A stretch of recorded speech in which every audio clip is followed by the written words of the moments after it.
Thank you for taking a moment to learn a little bit more about Windy City Fieldhouse's Amazing Race and Mission Impossible scavenger hunts. The Amazing Race is one of Windy City Fieldhouse's newest programs. We've been doing it for about a year and has been unbelievably well received. If you're familiar with the show, you get a little bit of sense about what the event's going to be. As we like to joke with people, there are two primary differences. One, unfortunately your event isn't going to be televised. And two, you aren't going to span the globe. But you will crisscross the city. Lincoln Park Zoo, Wrigley Field, Chinatown, Greektown, Navy Pier, you name it, those are going to be part of the destinations that you're going to try to go to during this event. The Amazing Race is usually a 3, 4, or 5-hour event. And how it starts is that one of our MCs is going to kick off the event. Each team will have a facilitator, and after we kick off the event, each team is going to be given 25 destination clues. Now I'm going to give a little bit away with the strategy here. What those teams should do is try to solve those destination clues first. They're pictogram, brain teasers, various other types of trivia type questions. Once they've defined what those 25 destinations are, they really should try to map it out, and then once they've mapped it out, learn how to get there on public transportation, because they're going to need to take the L and other forms of public transportation and try to get to the various locations. Now, even in a 5-hour event, they're not going to be able to get to all 25 destinations. That's where the strategy comes in. They can't be up at Lincoln Park Zoo and start heading to Chinatown and realize, oh my gosh, we were supposed to go to Wrigley Field. So the key is for them to really strategize and ensure that they're doing things in the most efficient manner.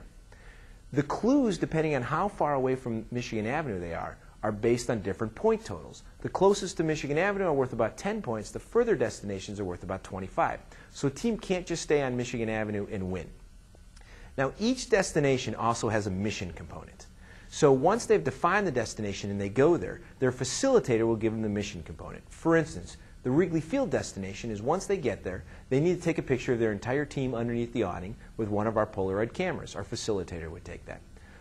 In addition, to get extra points, they need to go across the street in sluggers, and 2 people need to combine to hit 10 pitches. They don't need to hit them well in the batting cage. Once they've done that, now they've accumulated all the points for that particular destination and mission. They should move on to the next. The only mandatory destination that we require is that every person on your team has to get a slice of deep dish Chicago-style pizza along the way. That way this event, especially if it's longer, also serves to provide a meal for people. Each team is going to be given spending money, and they're not allowed to use any of their own money. The other key differentiator, by the way, between this and the regular show is that, first of all, teams won't be 2-member teams. They'll be teams of about 8 to 12 people.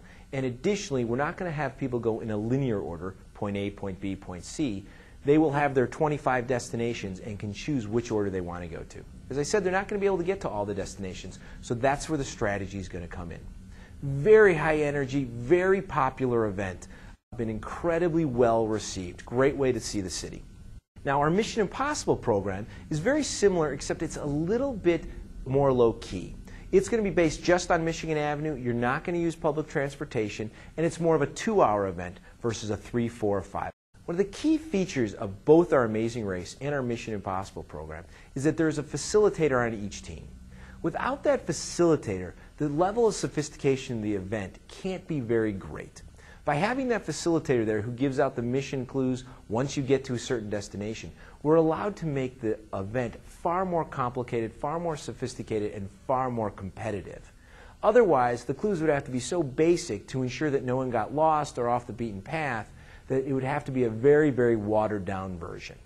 So one of the things that we specialize in ensuring that these are very sophisticated, very complicated, makes it competitive. That's what makes people have fun.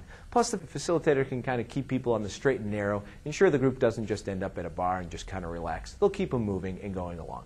Once you understand your budget and your time frame, then you'll know whether the Amazing Race is a better fit or the Mission Impossible event. Thank you for taking a moment to learn a little bit more about our Amazing Race and Mission Impossible scavenger hunt.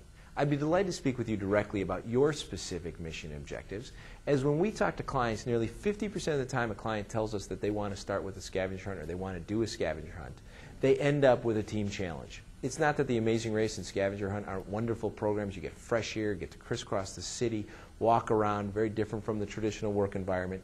But when we're talking about their specific mission objectives, one of the challenges with the Amazing Race or Scavenger Hunt is that you're only going to be with a small subset of the people who are participating. Whereas with the Team Challenge, your whole group gets to stay together.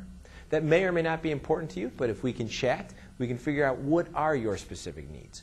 You can reach me directly at 773-486-7403, or you can fill out an RFP online and I can get back to you. Once again, thank you for your time and consideration.